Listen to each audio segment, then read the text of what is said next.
Jake, why don't you tell me about your mother? Last week you described her as lit fam. Were you burned as a child? So, Jake, why don't you tell me about your... Jake, why don't you tell me about your neighbor situation? If you shoot another t-shirt cannon at me, I swear to God. Now, it says here you were born in 1997, which is described in the Diagnostic and Statistical Manual of Mental Disorders as too young. How do you feel about that? How does that make you feel, Jake? You can be honest with me, and you can open up if you... I chose the wrong profession. Now, Jake, let's talk about your raping.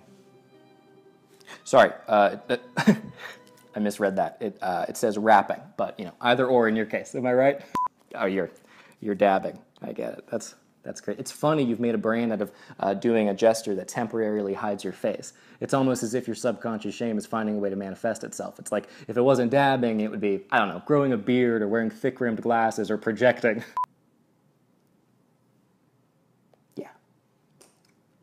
Yeah, no, that sounds about right. Jake, you said in a recent video, do not conform to society and let the money pile up. But that's kind of contradictory, don't you think? Because we live in a capitalistic society. So really, you're just as conformist as anybody. In fact, you could argue that a true act of rebellion would be to live your life with elegance and decency in an effort to, sort of have your own spiritual growth. Did you just fart? You just farted in my office? You just farted in my office. Oh, yeah, that is a good one. Okay, I'm sorry, Jake, but I am actually going to have to raise your rate at some point because it's a little, okay. It should cover it. Okay, Jake, let's switch things up. Let's play some Mad Libs, okay? You are all that is wrong with noun.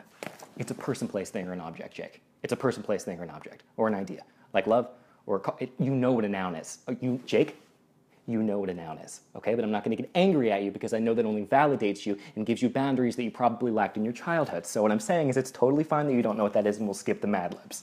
Jake, a recent top comment on one of your videos says, BTW, you guys know all of this jail shit of Jake going to jail. It's so fake. You know the video when Curtis pranked Jake, my arresting. Jake was wearing the same top that day, and that day was the same police officer, and Chance was wearing the same top too.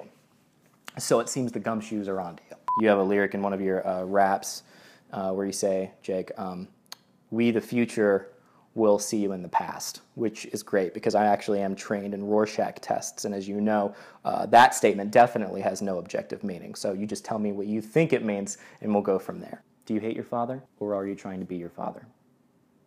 Either is okay. It's all to get the attention of your mother or a mother figure. No, Jake. Okay. You know what? That might have been a little much.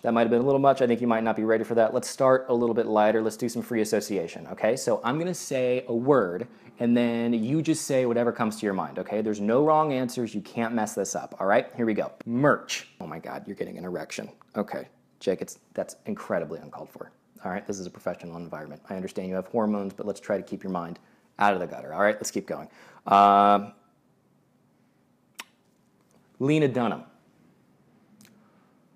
Oh my God, another erection. You don't know who Lena Dunham is, do you? Yeah, that's what I thought. You just heard a female name because 1997, as I was saying. Full circle. When criticisms are thrown at you, oftentimes your fans will say something like, who are you? Which implies that fame is a precursor to valid criticism and that fame somehow justifies your actions. So my question to you is, do you know what precursor means? Precursor is not the thing you use to click around on Pornhub. You know, it's interesting, Jake. Many depictions of your generation in the media would suggest that intersectional feminism is incredibly ubiquitous, but you actually fly in the face of that. In a sense, you're sort of this reincarnation of the brute, idiotic Neanderthal. Only instead of clubbing squirrels, you're just buying sports car after sports car and then plowing over squirrels throughout your neighborhood, which makes sense why your neighbors would be so upset with you because their roads have become rivers of blood. And now you're snoring. Jake, listen to me. I know you can hear me. Everyone is against you, all right? And that's mostly because, open your eyes, Jake. There you are.